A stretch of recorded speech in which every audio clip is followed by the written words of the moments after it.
लहानपणीचा तो रविवार आठवतोय का? सकाळी टीव्हीवर कार्टून सुरू असायचं आणि आई हातात ती निळी पॅराशूटची बाटली घेऊन मागे उभी असायची. ये इकडे, आधी तेल लाव म्हणत जबरदस्तीनं चंपी सुरू व्हायची. केसांमधून येणारा खोबरेल तेलाचा सुगंध, आजीचे घरगुती उपाय आणि तेल लावल्यानंतर आरशात स्वतःला हिरो समजायची ती फिलिंग. त्यावेळेसचं पॅराशूट तेल फक्त एक प्रोडक्ट नव्हतं, तर अनेकांच्या लहानपणीच्या आठवणींचा भाग होता. पण विचार करा, भारतात शेकडो तेलाचे ब्रँड्स असतानाही एक साधी निळी बाटली एवढी मोठी कशी झाली? अनेकांनी लूज तेल सोडून पॅराशूटवर इतका विश्वास का ठेवला?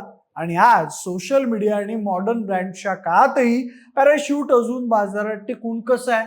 एका छोट्या खोबरेल तेलाच्या बाटलीने भारतीय घरांमध्ये जागा कशी बनवली, करोडोंचा ब्रँड कसा उभा केला आणि मार्केटिंगच्या जोरावर लोकांच्या भावनांवर कसं राज्य केलं, याचीच ही भन्नाट आणि नॉस्टॅल्जिक केस स्टडी आपण आजच्या व्हिडिओच्या माध्यमातून जाणून घेणार आहोत. नमस्कार, मी प्रथमेश आणि तुम्हाला तर माहिती आपला विषयच भारी. म्हणजे भारतामध्ये खोबरेल तेल आधीपासूनच वापरलं जायचं, पण ते बहुतेक वेळा लूज ऑइल स्वरूपात विकलं जायचं. म्हणजे किराणा दुकानात मापाने तेल मिळायचं, मग ते आपण वापरायचो. त्या काळात गुणवत्ता, प्युरिटी आणि हायजीन याची कोणतीही हमी नसायची. याच ठिकाणी पुढे जाऊन पॅराशूटने आपली सगळ्यात मोठी संधी ओळखली. मॅरिको कंपनीचे फाउंडर हर्ष मारियावाला यांनी भारतीय ग्राहकांची मानसिकता खूप खोलवर समजून घेतली. लोकांना फक्त तेल नको होतं, तर विश्वास हवा होता, आणि हाच विश्वास पुढे पॅराशूट या ब्रँडच्या स्वरूपात विकला गेला. म्हणजे सुरुवातीच्या काळात मॅरिकोने पॅराशूट तेलाला फक्त कमोडिटी म्हणून विकलं नाही, तर शुद्धता आणि विश्वास या भावनांशी जोडून विकलं. लोकांना वाटू लागलं की निळ्या बाटलीतलं तेल म्हणजे क्वालिटीची गॅरंटी. त्या काळात ब्रँडेड कोकोनट ऑइल ही संकल्पनाच मोठी होती. मॅरिकोने पॅकेजिंगवर खूप लक्ष दिलं. त्यांनी साध्या डब्याऐवजी निळ्या रंगाची बाटली आणली आणि हळूहळू तीच बाटली ब्रँड आयडेंटिटी बनली. आजही दुकानात शेकडो ब्रँड्स असले तरी दुरून निळी बाटली दिसली की लोक लगेच पॅराशूटचं तेल आहे म्हणून ओळखतात. पॅराशूटची सुरुवातीची मोठी मार्केटिंग स्ट्रॅटेजी म्हणजे कमोडिटीला ब्रँड बनवणं होती. कारण तेल तर सगळेच विकत होते, पण मॅरिकोने लोकांना असा फील करून दिला की हे तेल वेगळं आहे. त्यासाठी त्यांनी प्युरिटीवर कम्युनिकेशन केलं. 100% प्युअर कोकोनट ऑइल ही पद्धत त्यांनी इतकी जोरात लोकांच्या डोक्यात बसवली की पॅराशूट म्हणजे प्युअर ऑइल असं इक्वेशन तयार झालं. लोकांच्या घरातल्या आई, आजी आणि मुलींना टार्गेट करत त्यांनी इमोशनल ऍडव्हर्टायझिंग केली. जाहिरातींमध्ये काळेबोर केस, कुटुंब, आईचं प्रेम, केसांची निगा अशा गोष्टी दाखवल्या जायच्या. त्यामुळे पॅराशूट फक्त प्रोडक्ट राहिलं नाही, तर घरातील रुटीनचा भाग बनला. भारतीय मार्केटमध्ये इमोशनल ब्रँडिंग किती शक्तिशाली असतं हे मॅरिकोला खूप आधी समजलं होतं. पण फक्त ब्रँडिंग करून बाजार जिंकता येत नाही हे त्यांच्या मालकालाही माहिती होतं. त्यानंतर पॅराशूटची खरी ताकद झाली ती म्हणजे त्यांची डिस्ट्रीब्युशन स्ट्रॅटेजी. भारत हा एक मार्केट नसून हजारो छोट्या मार्केटचा देश आहे, हे मॅरिकोने ओळखलेलं होतं. मोठ्या शहरात प्रोडक्ट विकणं सोपं होतं, पण गावांमध्ये पोहोचणं कठीण होतं. मॅरिकोने डिस्ट्रीब्युशन नेटवर्कवर प्रचंड पैसा खर्च केला. लाखो रिटेल दुकानं, होलसेलर्स आणि डिस्ट्रीब्युटर्स यांचं जाळं तयार केलं. इतकंच नाही तर छोट्या गावातल्या किराणा दुकानात सुद्धा पॅराशूट उपलब्ध असायचं. ग्राहकाला दुकानात जाऊन खोबरेल तेल म्हणायची गरजच पडायची नाही, तो थेट पॅराशूट मागायचा. हाच ब्रँड डॉमिनन्स होता.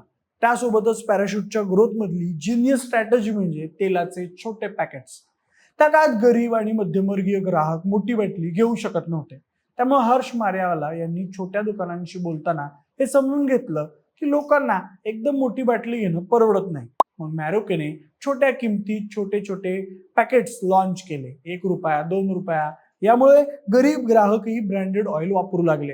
ही स्ट्रॅटेजी गेम चेंजर ठरली, कारण लूज ऑइल विकणाऱ्यांशी डायरेक्ट कॉम्पिटिशन करण्याचा हा सगळ्यात हुशारीचा मार्ग होता. त्यामुळे ग्राहकाला कमी पैशात ब्रँडेड ट्रस्ट मिळाला. एकदा ग्राहक ब्रँडशी इमोशनली कनेक्ट झाला की पुढे जाऊन तो मोठी बाटली घेऊ लागला. ही कस्टमर लॅडर स्ट्रॅटेजी होती. त्यावेळेस मॅरिकोने पॅकेजिंग मध्येही इनोव्हेशन केलं. भारतात थंडीमध्ये खोबरेल तेल गोठतं, त्यामुळे लोकांना बाटलीतून तेल काढताना त्रास व्हायचा. त्यांनी wide mouth jars, flip caps आणि डिफरंट बॉटल फॉर्मॅट्स आणले. ही छोटी इनोव्हेशन वाटत असली तरी कस्टमर एक्सपिरियन्स इम्प्रूव्ह करण्यासाठी ती खूप मोठी गोष्ट होती.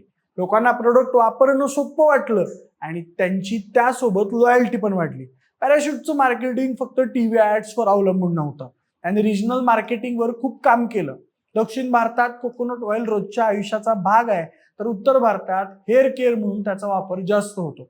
मॅरिकोने वेगवेगळ्या राज्यांमध्ये वेगवेगळ्या कम्युनिकेशन स्ट्रॅटेजीज वापरल्या. कुठे ब्युटीवर फोकस केला, तर कुठे हेअर स्ट्रेंथवर, तर कुठे फॅमिली ट्रस्टवर. त्यामुळे प्रत्येक मार्केटला पॅराशूट आपला वाटला. त्यानंतर पॅराशूटने काळानुसार ब्रँड एक्सटेन्शन्स पण केले. फक्त प्युअर कोकोनट ऑइल विकून थांबण्याऐवजी त्यांनी Parachute Advance, jasmine oil, aloe vera variants, dandruff solution असे अनेक प्रोडक्ट्स आणले. ही स्ट्रॅटेजी त्यांच्यासाठी खूप महत्वाची होती, कारण मार्केट मोठं होत होतं, नवीन ब्रँड्स येत होते, लोकांना fragrance, styling, anti air foil, nourishment अशा नवीन अपेक्षा होत्या. मॅरिकोने मार्केट ट्रेंड ओळखून लगेच नवीन प्रोडक्ट्स लॉन्च केले. त्यांची आणखी एक ताकद म्हणजे प्राइसिंग स्ट्रॅटेजी. मॅरिकोने नेहमी मास मार्केट आणि प्रीमियम मार्केट दोन्ही बॅलन्स केलं. एकीकडे अफोर्डेबल पॅकेज ठेवले, तर दुसरीकडे प्रीमियम व्हॅरियंट्स लॉन्च केले. त्यामुळे प्रत्येक इन्कम ग्रुपसाठी पॅराशूटकडे प्रोडक्ट होता. हा एफएमसीजी बिझनेस मधला मोठा धडा आहे. एकाच ब्रँडने वेगवेगळ्या कस्टमर सेगमेंट्सला सर्व्ह करणं. पॅराशूटचं सर्वात मोठं वेपन म्हणजे त्यांची कन्सिस्टन्सी. दशकानुदशकं त्यांनी निळी बाटली, प्युरिटी पोझिशनिंग आणि विश्वास कायम टिकवला. अनेक ब्रँड ट्रेंड्स बदलत गेले, पण पॅराशूटने कोर आयडेंटिटी अजिबात बदलले नाही. त्यामुळे ब्रँड रेकग्निशन जबरदस्त वाढली. एखाद्या घरात आई वापरायची, मग मुलगी वापरते आणि आता तिची मुलं वापरतात. हा मल्टी जनरेशन ट्रस्ट आहे, तोच त्यांनी टिकवून ठेवला. त्यासोबत त्यांना त्या काळात बनावट प्रोडक्टचा मोठा सामना करावा लागला. मार्केटमध्ये डुप्लिकेट पॅराशूट प्रोडक्ट्स विकले जायचे, कारण तो ब्रँड इतका मोठा झाला होता की लोक त्याची कॉपी करून पैसे कमावत होते. पण मॅरिकोने लीगल ऍक्शन, पॅकेजिंग, सिक्युरिटी आणि रिटेलर नेटवर्क मजबूत करून त्यावर सुद्धा कंट्रोल मिळवला. आजच्या काळात पॅराशूट अजून टिकून आहे, कारण त्यांनी डिजिटल ट्रान्सफॉर्मेशन स्वीकारलंय. आता फक्त ट्रॅडिशनल ऍडव्हर्टायझिंगवर अवलंबून न राहता सोशल मीडिया, इन्फ्लुएन्सर्स आणि ई कॉमर्स यावरही फोकस केलंय. पण त्यांनी जुना ट्रस्ट फॅक्टर अजिबात सोडला नाही. मॉडर्न मार्केटिंग आणि ओल्ड इमोशनल कनेक्शन यांचा परफेक्ट मिक्स त्यांनी मेंटेन केला. आज मार्केटमध्ये वॉव, मामाअर्थ, इंदुलेखा, आयुर्वेदिक ब्रँड्स, ऑर्गॅनिक ऑइल्स असे अनेक कॉम्पिटिटर्स आले आहेत. तरीही पॅराशूट अजून रिलेव्हंट आहे, कारण त्यांच्याकडे स्केल, डिस्ट्रीब्युशन, ट्रस्ट आणि अफोर्डेबिलिटी आहे. एका छोट्या स्टार्टअपला गावागावात प्रोडक्ट पोहोचवणं कठीण असतं, पण पॅराशूटकडे दशकांपासूनचा तयार झालेलं नेटवर्क आहे. मॅरिकोने त्यांच्या रॉ मटेरियल मॅनेजमेंटवरही खूप फोकस केला. कोकोनट प्राइजेस वाढल्या तरी त्यांनी सप्लाय चेन मॅनेज केली. काही वेळा प्राइस हाईक्स करावे लागले, पण त्यांनी ब्रँड ट्रस्ट अजिबात तुटू दिला नाही.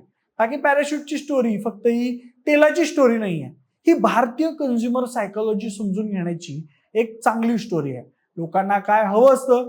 क्वालिटी, हो, पण त्यापेक्षा जास्त असतो हवा विश्वास, ओळख आणि सवय. मॅरिकोने याच 3 गोष्टी विकल्या, म्हणूनच पॅराशूट आजही लाखो भारतीय घरांमध्ये आहे. रविवारच्या चंपीपासून ते ब्युटी रुटीन पर्यंत ती निळी बाटली अजूनही भारतीय मिडल क्लासच्या भावनांशी जोडलेली आहे. आणि म्हणूनच एका साध्या कोकोनट ऑइलने भारतात ब्रँड एम्पायर उभारलं. बाकी मंडळी, पॅराशूट तेलाबद्दलची ही माहिती तुम्हाला कशी वाटली? याबद्दल तुम्हाला काय वाटतं आम्हाला कमेंट बॉक्समध्ये नक्की सांगा. सोबतच आपल्या विषयच भारीच्या YouTube चॅनलला सबस्क्राईब करायला अजिबात विसरू नका. धन्यवाद.